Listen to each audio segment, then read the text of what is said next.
But so many buyers kept coming to me during that time frame and asking me for existing businesses. I'm like, well, that's not what we do, you know?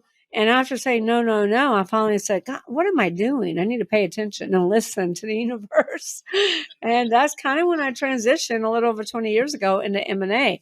I remember walking in, it's a 98, 99% male dominated industry. I remember walking into a convention in Vegas. There were about 3,000 men. And I walked in and they said, oh, honey, you're in the wrong convention. Dermatology is down the hall. And I said, I beg your pardon, I'm in the right convention.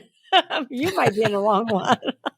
And that was, like I said, a little over 20 years ago. So that's how I got into it. First and foremost, you said it earlier, most business owners don't plan their exit. They don't think about selling until a catastrophic event has occurred, whether that's internal or external. Internal is health issues, partners disputes, divorce, death.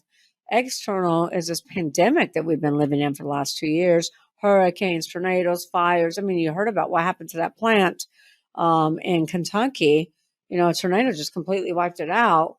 And so anyway, the worst time to sell a business is during a catastrophe. You want to plan for that exit. And most business owners work in their business, not on it. Most business owners have created a glorified job that they go to work at every day versus a business that actually works for them. So we really start the process when they call us, Grant. The typical conversation goes like this. Hey, we need to sell our business.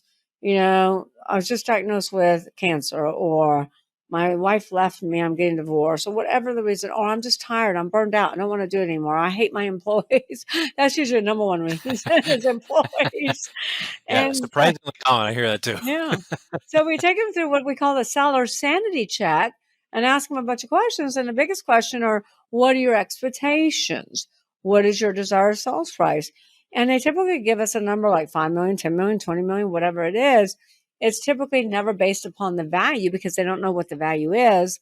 It's always based upon what they need to retire on, to enter the next phase of their life. And so when we do the evaluation, there's always a huge gap. And the hardest part of my job is to tell somebody your baby is not as pretty as you think it is. Yeah.